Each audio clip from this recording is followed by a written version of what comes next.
O cara que foi contratado para fazer o time decolar no Campeonato Brasileiro está prestes a encerrar o Campeonato Brasileiro. Muito bem, pessoal, derrota do Cruzeiro de 2-1 contra o Palmeiras.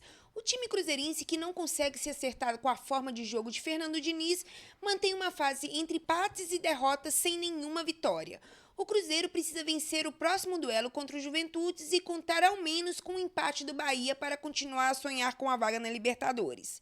Bora conferir esse trecho que eu estou trazendo aqui para você da mídia esportiva, repercutindo essa derrota do Cruzeiro contra o Palmeiras e a chance que o time celeste ainda tem para conseguir uma vaga na Libertadores. Sem mais delongas, bora para o vídeo. Se tem uma contratação de treinador que até agora foi extremamente frustrante, inclusive para os objetivos que pretendia, é do Cruzeiro.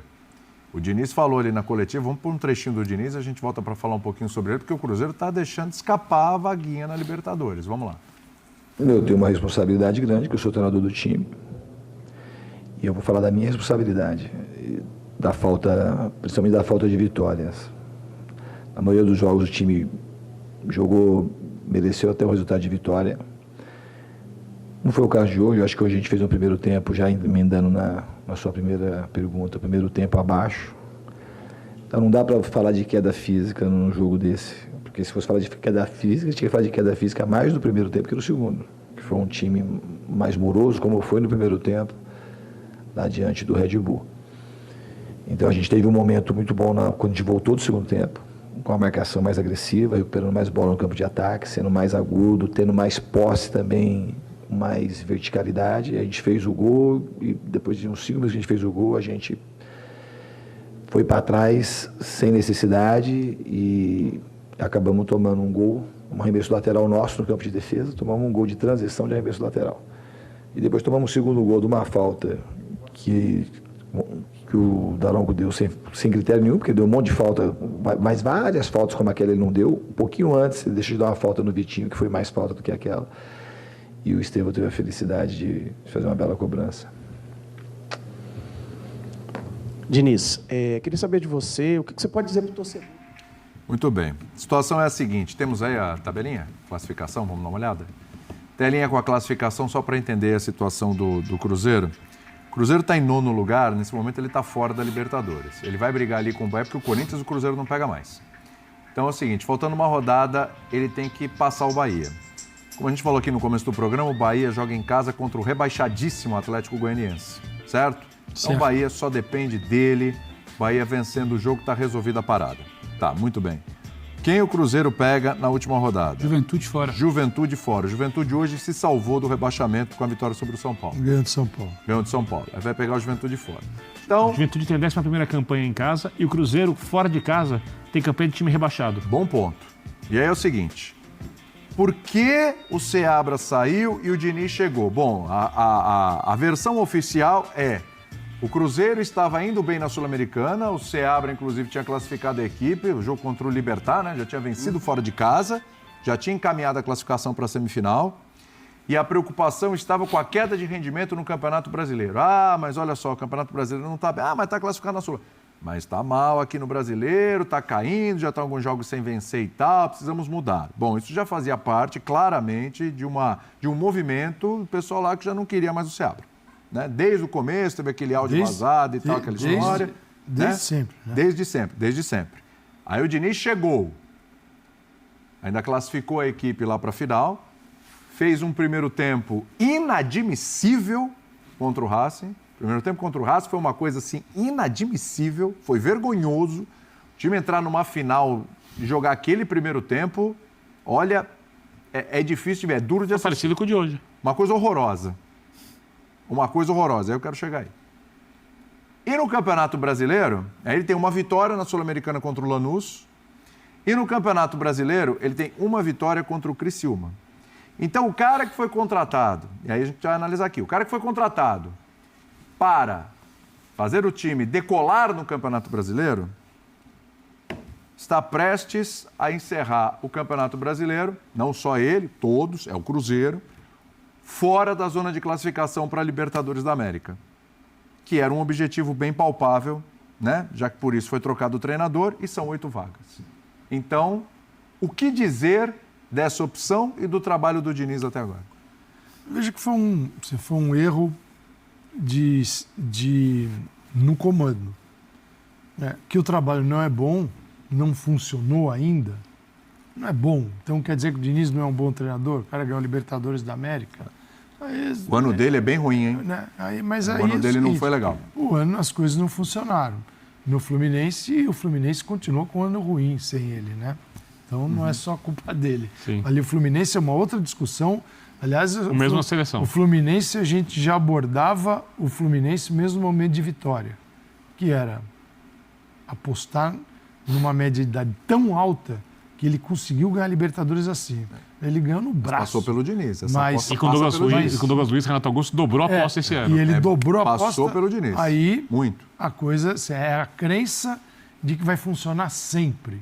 E eu não acredito nisso. E eu acho que esse ano até é a prova. Né? Passa do limite. Passou.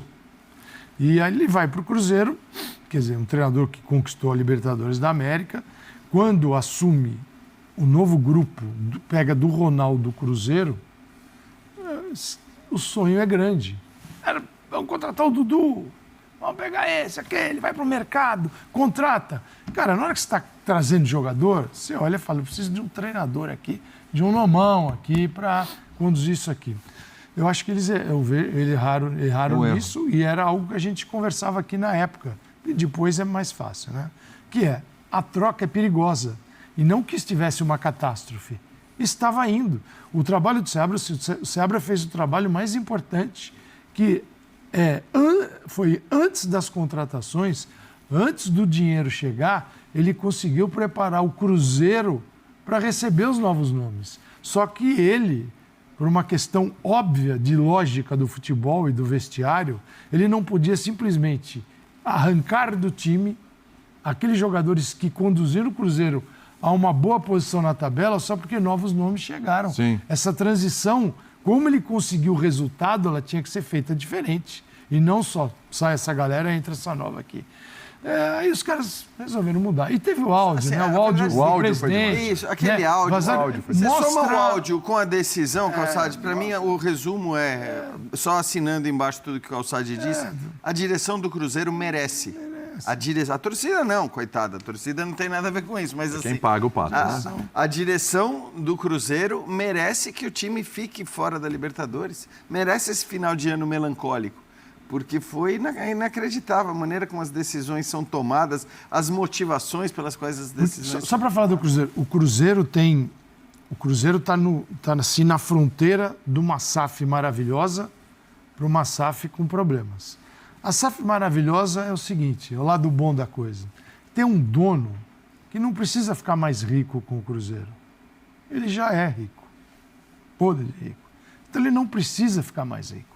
Se empatar, talvez ele fique feliz. Tá bom, ele não porque precisa, é um torcedor. Ele é um torcedor.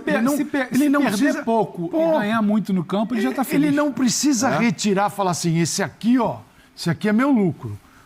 O Textor no Botafogo, uma hora tem um lucro. Você acha que o Textor, só porque ele acha que a estrela solitária é o escudo mais lindo do só mundo. Lembrando que ele, quando chegou ao Brasil, ele ia fechar com a Atlético Goianiense, apareceu a chance do Botafogo e trocou. Vou jogar minha fortuna aí, Não. E tinha o lance do América Mineiro também, né? Tinha. Então aí é diferente, é outra SAF. Né? Então o do Cruzeiro, se empatar, então esse é o lado bom da coisa. Que não precisa ficar mais rico. Se ficar 0-0 na grana, tá lindo para ele. E o Cruzeiro pode se aproveitar. Se a boa notícia é a má também, né, a má notícia é essa também. A má notícia é o pé no amadorismo, sendo SAF. Que eu sou o dono desse negócio, estou botando meu dinheiro, esse treinador aqui, eu quero aquele cara ali. E outra coisa, né, Calça? Eu vou botar para... Vou falar para jogar. A SAF do Cruzeiro, ela tem uma característica, ela tem um fato aí que ela não é replicada em outros times. Ela é alguém que já vem da cartolagem antiga. O Pedrinho não chegou esse ano na brincadeira, a gente está tomando pé ainda de quem é o Pedrinho Lourenço. O Pedrinho já emprestava dinheiro, o Pedrinho já participava da vida política do clube, o Pedrinho já era uma eminência parda, ora aqui, ora um dirigente. Ele agora só é de fato o dono da brincadeira de fato. Antes ele era o banco da brincadeira. Ele é o dono. Do passado com uma configuração jurídica do presidente. E aí você chega para o... Desculpa, quem? Atlético, parecido. Também. Só que eles fazem a transição, né? Sim. O Pedrinho, Ele já não. era um- O Pedrinho pega a brincadeira e fala... E o agora eu vou Atlético, sem colocar. eles, não teria ganhado o Brasileiro, não teria sido campeão. Eles já como eram foi. os donos E na aí, praia. é o que eu falo, Calça. É a boa notícia e a má notícia. A boa notícia é que se o Pedrinho perder um pouquinho de dinheiro e ganhar um pouquinho de título, pra ele tá bom. Tá lindo. O Textor, ele precisa ganhar dinheiro. Ele precisa ganhar... Ele gostou da brincadeira. O negócio lá em Buenos Aires foi sério para ele. Só que ele também precisa ter umas contas aqui para ele acertar aqui na França, outras para ele acertar Isso aqui é- na Inglaterra. isso é o perigo. E ele precisa fazer um movimento sem deixar de ser competitivo e sem deixar de se divertir, no bom sentido, como ele está se divertindo em Buenos Aires, como deve se divertir no Newton Santos domingo. Só que ele é tudo muito, muito delicado. E o discurso do Pedrinho, quando ele demite o Seabra, ele é muito direto, dialoga com aquele... É que talvez com numa aquele comparação, Não, Pedro... estavam os outros jogos sem ganhar, então tem que trocar. Então, assim, Bom, então... ele não enganou ninguém. Primeiro, na venda do conversando com as pessoas profissionalismo. que são Fala. especialistas em SAF, elas dizem que ninguém entendeu a lei da SAF até agora e como usá-la como o Botafogo. E disseram isso antes Como o Botafogo. Como o Botafogo Então, faz. Citam o Botafogo Exemplo. como o melhor de exemplo. compreender desde a parte legal, a gestão de uma SAF e tudo mais. Isso antes do Botafogo conseguir os resultados. Acho que tem uma segunda questão que pode ser interessante para o Botafogo. O fato dele ter dificuldades no Lyon e de não ver chances na Inglaterra de sucesso enorme, talvez o Botafogo se torne O carro-chefe. o que ele tem A menina de melhor. dos olhos. Sim, Hoje eu diria que é. Até porque tem a terceira questão que entra nisso. Buscar jogadores no mercado sul-americano, valorizá-los com conquistas e Passa pra lá. passá-los depois é o melhor. para ganhar Almada- dinheiro, o Almada- ganhando torneios aqui enquanto O isso. Almada já falou. O Almada já falou. Ele foi campeão, tá feliz, mas que ele tem um acordo, Sim. que o papo dele pro ano que vem já Não, é Europa. Que o ele não Mundial- joga nem o Mundial, o Super Mundial Então, do meio exato. do ano. Então, assim, Porque dos ninguém times tá do mentindo Textor ali. É o muito que tá claro. no Mundial. Exatamente. É o time que tá no Super E eu acho que vai Mundial. botar dinheiro para ter um time mais forte ainda no Mundial. Eu acho que a tendência ano a ano é que a coisa... Melhorar. E dentro disso que você falou, para mim sim, para mim a Eagle, né, que é a Hold, o brinquedo mais interessante, que a criança tem aquela fase do brinquedo, né? O brinquedo que o Textor gostou hoje está cuidando com todo carinho, todo esmero, é o Botafogo. Não vai Ele ganhar é o títulos. clube campeão continental dele. Crystal Palace O Lyon vai dar tá título. perto de ser campeão E continental. o Lyon tem que... O Palace não vai ser campeão mundial. E uma boa Não é campanha no continental, Mundial pode projetar. É isso aí, pessoal. O Cruzeiro não anda numa fase boa, né? Entre empates e derrotas, o Cruzeiro comunicou o diagnóstico de mais 2 lesões do elenco antes do jogo contra o Palmeiras. Durante um treino na Toca da Raposa 2, o zagueiro Lucas Vilauba machucou a coxa esquerda, enquanto o volante Wallace lesionou a coxa direita. Em um jogo bem pegado entre Cruzeiro e Palmeiras nessa quarta-feira no Mineirão, Matheus Pereira abriu o placar para o Cruzeiro, enquanto Maurício e Estevão fizeram os gols do Palmeiras. Com essa derrota, o Cruzeiro está na 9ª posição com 49 pontos, 1 ponto a menos do que o Bahia, que está no G8, garantindo por enquanto a última vaga da Libertadores de 2025. Para se classificar para a Libertadores, o Cruzeiro precisa vencer o próximo duelo e contar ao menos com o empate do tricolor baiano. Vou ficando por aqui, mas já deixe nos comentários o emoji que melhor ilustra essa fase do Cruzeiro, né, gente? E se você curtiu esse vídeo, já deixa seu like, se inscreva no canal e ative o sininho das notificações para não perder nenhum dos nossos cortes. Até o próximo vídeo, gente!